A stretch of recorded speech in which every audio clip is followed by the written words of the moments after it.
Nothing they propose to do will now be impossible for them.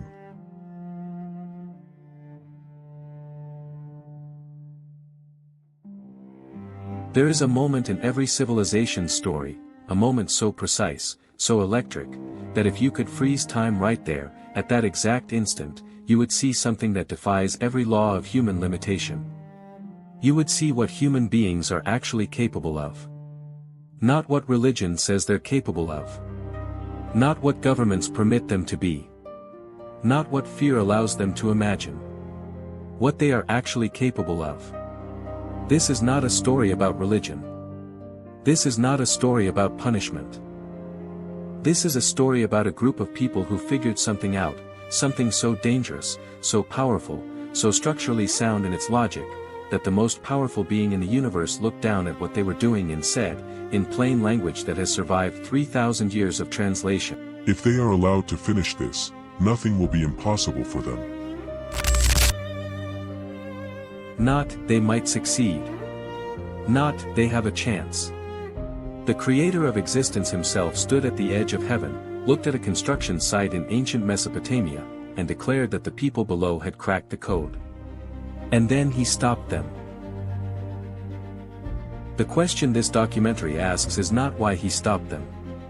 The question is, what, exactly, did they figure out, and more importantly, can you use it?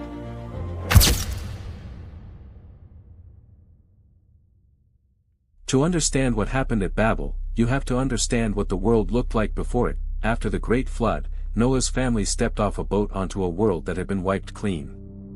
The earth was silent. The cities were gone.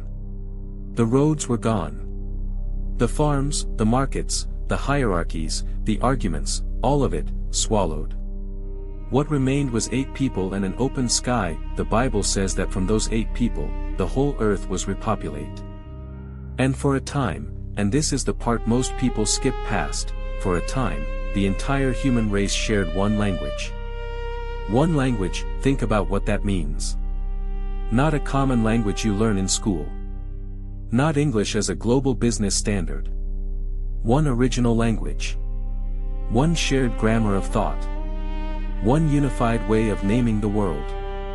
When one man said, "Fire," every human being on earth understood, not just the word, but the feeling behind the word. The memory. The danger. The warmth. The same, there were no translation errors. No cultural misunderstandings. No lost meaning between borders. Communication, at its absolute, theoretical maximum. Now take that fact and hold it. Because it becomes the most important ingredient in what happens next. The people multiplied. They moved east. The Bible is specific about the direction, east, which in ancient Near Eastern literature always carried the weight of journey, of seeking, of deliberate movement toward something. They were not running. They were going somewhere. They arrived in a plain. The land of Shinar, modern-day Iraq, the cradle of civilization, the fertile valley between the Tigris and the Euphrates. Rich land. Flat land. Land that could sustain millions. And there, in the middle of this abundance, the human race did something that would echo through every business school, every military strategy, every empire, every startup culture that would come after it. They stopped. They looked at each other.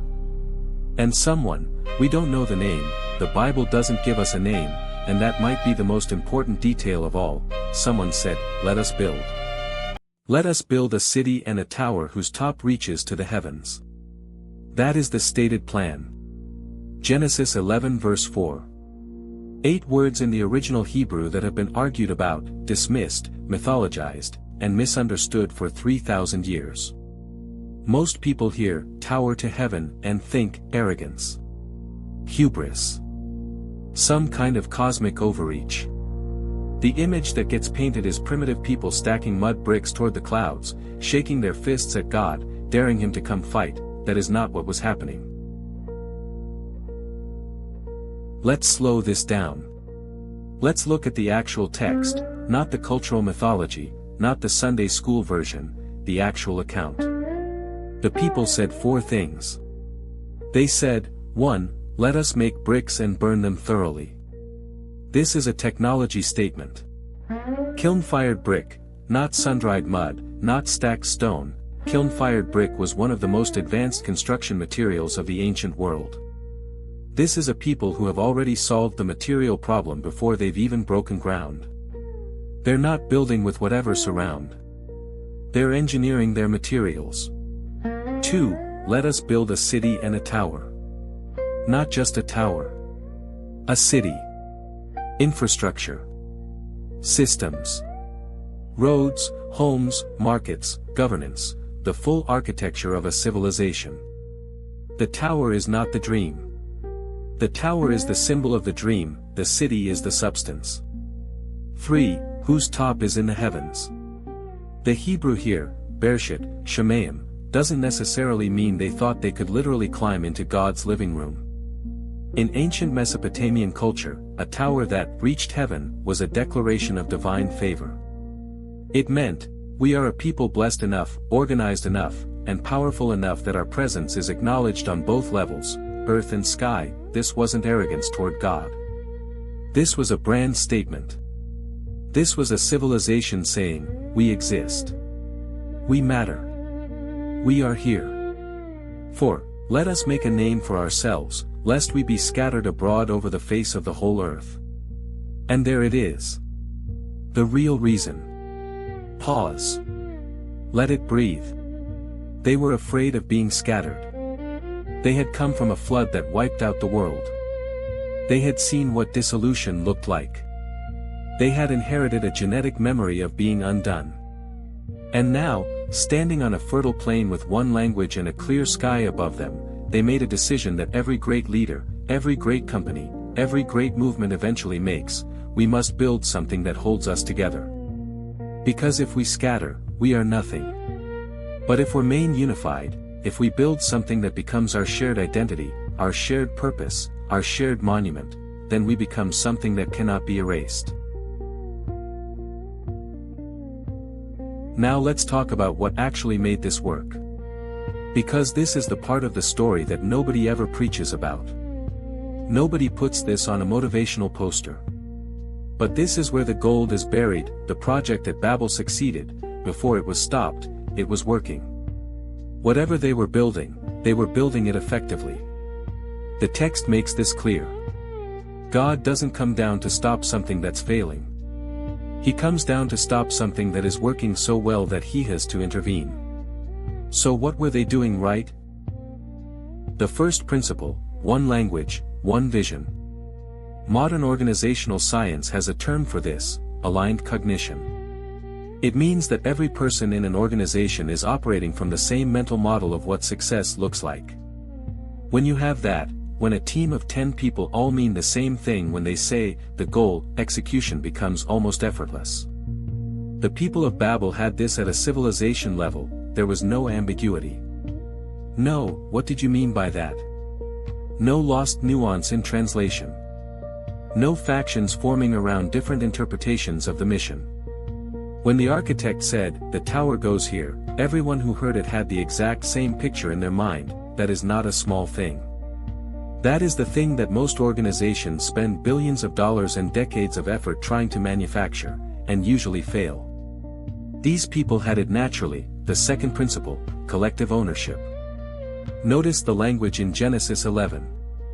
Count how many times the word us appears. Let us make bricks. Let us build a city. Let us make a name for ourselves. There is no king mentioned. There is no singular visionary, no Elon, no Steve, no Pharaoh giving orders while workers obey. The project is described in the language of collective will. Everyone owns it. Everyone authored it. Everyone has skin in the game. This is the structure that makes movements unstoppable. Not top-down authority, but distributed ownership. Not, I have a vision and you will execute it, but, we have a vision and we will all bring it to life. When people own a vision, they don't need to be managed. They manage themselves. The third principle: technology before launch. They solved the brick problem before they started building. This sounds obvious, but it is one of the most violated principles in human history. People launch movements, companies, relationships, careers with available materials, whatever's at hand, instead of investing the time to develop the right materials first. Kiln-fired brick is not mud shaped into a block and left in the sun. Kiln-fired brick requires a process, a system, a heat source, a cooling method, quality control, and consistency at scale. The people of Babel had engineered their supply chain before they laid a single stone. They had solved how before they announced what, and then, only then, did they build. And this is where the story turns. Because if the story ended here, unified people, clear vision, engineered materials, collective ownership, building toward the sky, this would be the greatest success story in human history. It would be the founding myth not of confusion, but of civilization. But the story doesn't end here. Something immovable. Genesis 11 verse 5. But the Lord came down to see the city and the tower which the sons of men had built. He came down, the God who created the universe, who spoke light into existence, who formed man from dust and breathed life into him. He descended to look at what these people were doing. That is the most underrated sentence in the entire account. Because what it tells you is that what was happening at Babel had captured divine attention. This wasn't a routine inspection. This was the Creator of all things leaning in, looking closer, taking stock. And what he said when he looked, this is the plot twist that changes everything. Indeed, the people are one and they all have one language, and this is what they begin to do. Now nothing that they propose to do will be withheld from them.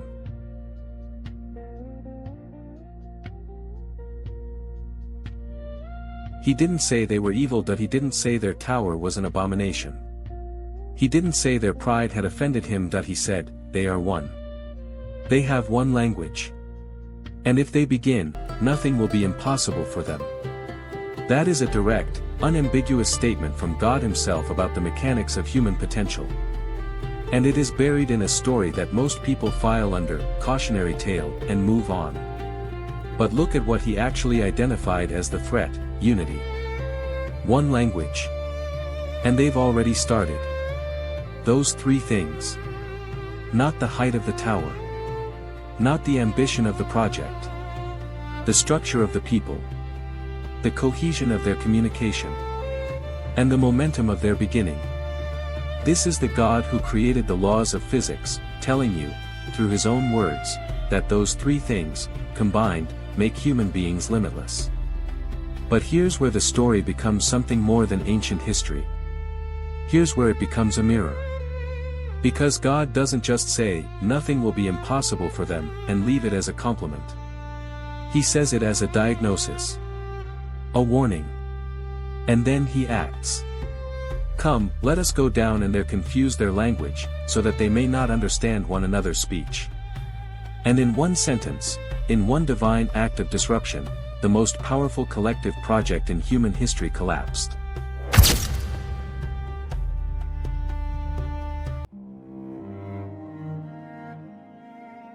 Not from external attack. Not from structural failure. Not from resource shortage. From miscommunication. The bricklayer asked for mortar and received stone. The architect described the angle and no one understood the angle. The foreman gave instructions that became, mid-sentence, incomprehensible.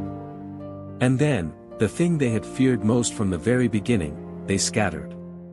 So the Lord scattered them abroad from there over the face of all the earth, and they ceased building the city. The exact thing they had tried to prevent, scattering, became the result of their collapse.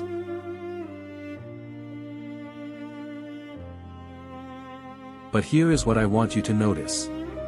And this is the smart twist. This is the thing that will sit with you long after you've finished watching this. God did not destroy the tower, that he didn't send fire from heaven. He didn't cause an earthquake. He didn't strike the builders dead. He didn't even knock the structure down. He confused the language. He attacked the communication, not the construction. Which means the construction was never the issue.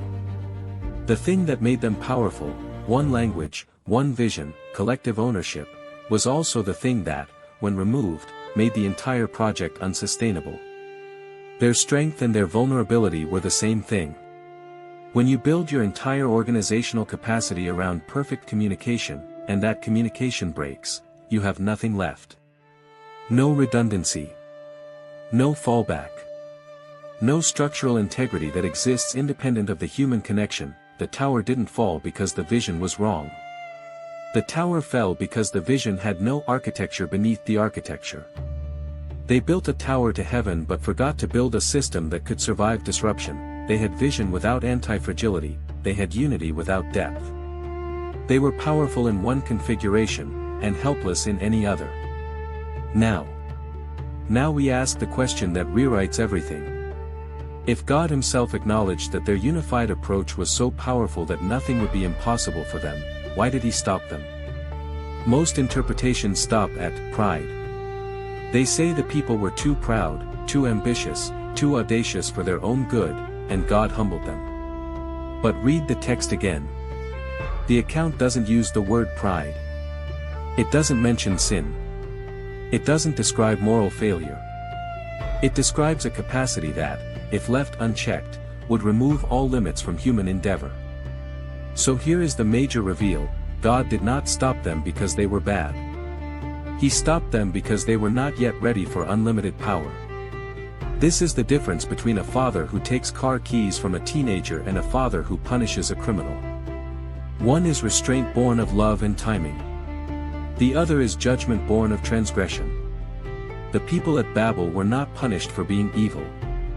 They were paused because they had discovered a level of collective power, without the wisdom, the accountability, the spiritual grounding, the ethical infrastructure, to steward it responsibly. They had cracked the code of what unity could accomplish.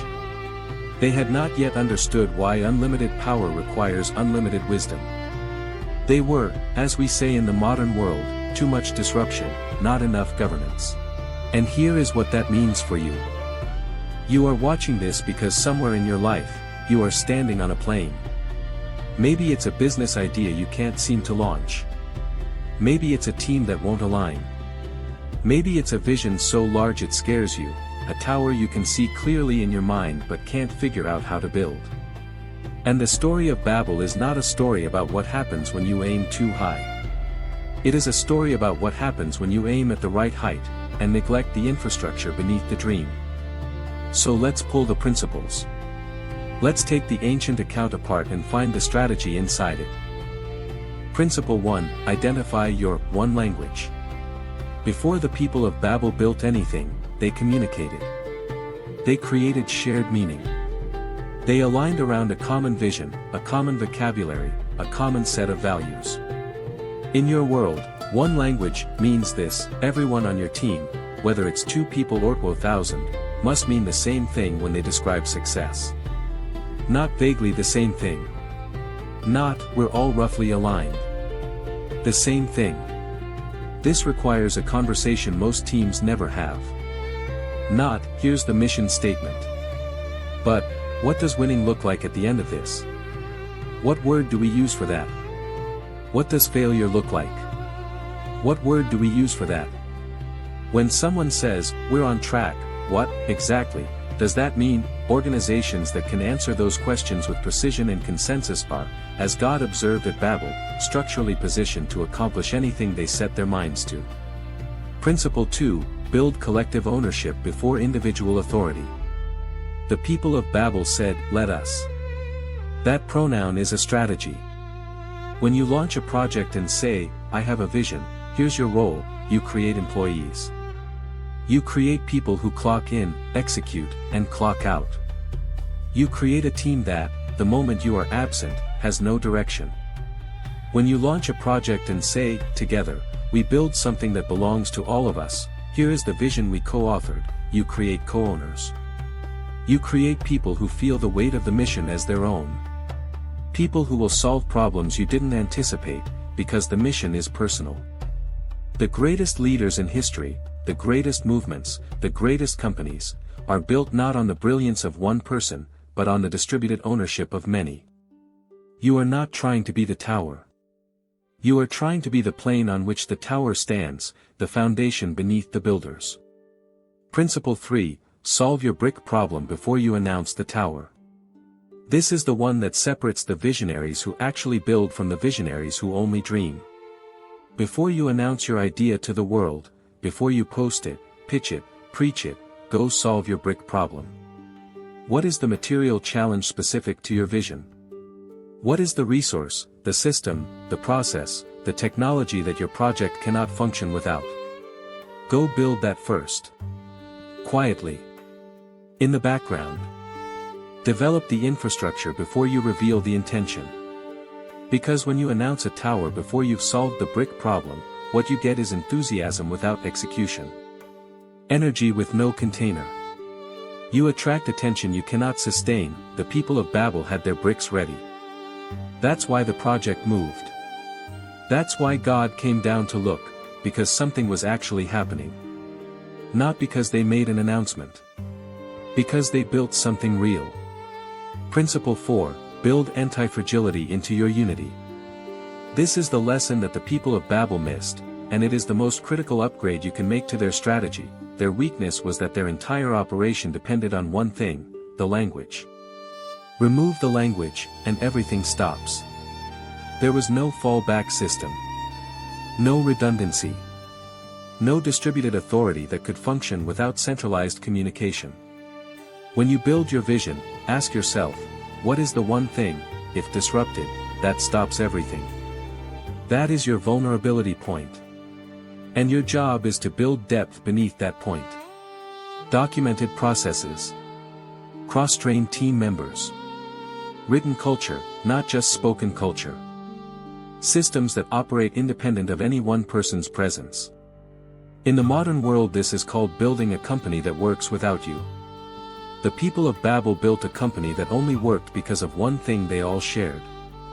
The moment that thing was gone, the company was gone. Your tower must be able to survive the removal of any single brick. Principle 5, know the difference between vision and wisdom, and this is the deepest lesson in the whole account. The people of Babel had vision. They had enormous vision. And they had the collective intelligence to begin executing it. But wisdom, the capacity to ask not just can we but should we, not just what are we building but why are we building it and what will we do with it when it's done, that wisdom was absent. God acknowledged their power. He did not question their ability. He questioned their readiness. And in that distinction lives one of the most important truths in human experience: power without wisdom is the most dangerous thing in the world. Not because power is bad, but because power, mishandled, destroys the very people who wield it. The tower was not the problem.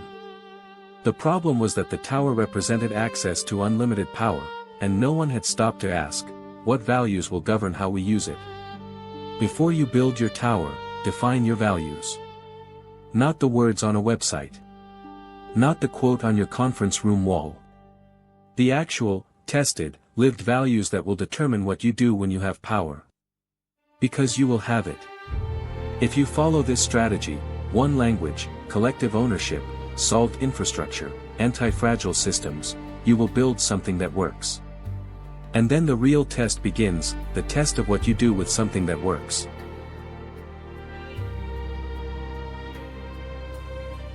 The Tower at Babel was never finished.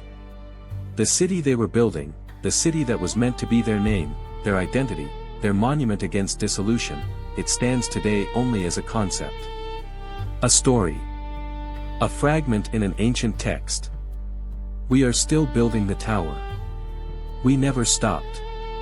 We just forgot the blueprint. The blueprint is not a set of architectural drawings. The blueprint is this: one language. Collective ownership. Solved infrastructure. Anti-fragile systems. Power governed by wisdom. You are standing on a plane. The earth is open. You have people around you who, if brought into alignment, if given shared language and shared ownership and the tools they need, could build something the world has never seen. The only question is whether you'll learn from the people of Babel what to build, and learn from their failure how to build it so it lasts. Because this time, you don't just want God to come down and look. This time, you want Him to see what you've built, and let it stand. The story of the Tower of Babel has been told as a warning for 3,000 years. A story about what happens when humanity overreaches. When ambition outpaces humility. When the creature forgets its place before the Creator. And all of that is real. But the other story, the story inside the warning, has barely been told at all.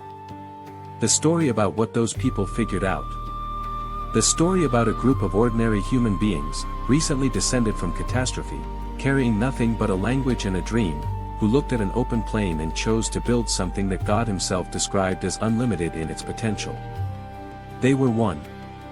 And because they were one, because they had unified language, unified ownership, unified execution, the architecture of heaven took notice. You have been given the same ingredients. The question that this story leaves you with, the question that will outlast everything else you've watched tonight, is not whether the tower was right or wrong. The question is, what are you building? Who is building it with you? And do you have the wisdom to sustain it when it begins to work, because it will work, that part, at least, has already been proven by the most convincing testimony ever recorded.